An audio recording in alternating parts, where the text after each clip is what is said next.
The Battle of Gettysburg was fought on July 1st through July 3rd, 1863 in Gettysburg, Pennsylvania. The Union Army's commander at Gettysburg was General George G. Meade. He commanded an army of over 100,000 troops strong at the start of the battle. The Confederate Army's commander was General Robert E. Lee. He commanded an army of 75,000 troops at the start of the battle. The fighting started on July 1st, when one of the Confederate divisions in A.P. Hill's command approached Gettysburg in search of supplies, only to find that 2 Union cavalry brigades had already arrived the previous day. Confederate troops, even though outnumbered, were able to drive the Union forces back. Even though the Confederates drove the Union forces back, Commander Ewell did not press the attack. He thought the Union position was too strong. Due to Ewell's inaction, the Union forces were able to reinforce their position and prepare for a second day of fighting at Gettysburg. On the second day of fighting, the Union Army's position from Culp's Hill to Cemetery Ridge was very strong. General Lee determined that his troops should attack both the left and right of the Union lines as early as possible.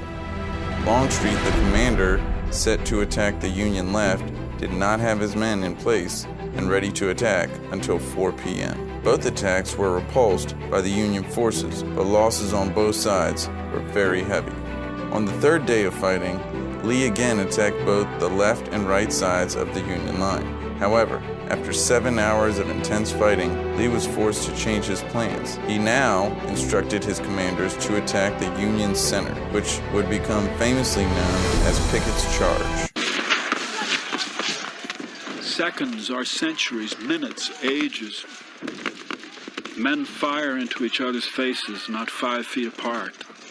There are bayonet thrusts, saber strokes, pistol shots, men going down on their hands and knees, spinning round like tops, throwing out their arms, gulping blood, falling, legless, armless, headless. There are ghastly heaps of dead men.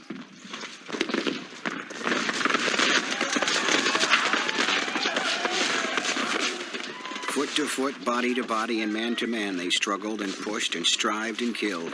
The mass of wounded and heaps of dead tangled their feet. And underneath the trampling mass, wounded men who could no longer stand fought, drowned in sweat, black with powder, red with blood. The Confederates were led by General Lewis A. Armstead.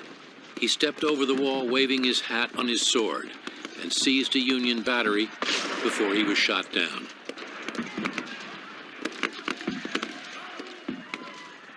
All the Confederates who breached the wall were killed or captured. The Union line held. Pickett's charge had failed, Ending the Battle of Gettysburg. On the evening of July 4th, General Lee started his retreat back to Virginia. No Confederate army would invade the Union for the rest of the war. The Battle of Gettysburg still stands as the bloodiest battle in U.S. military history.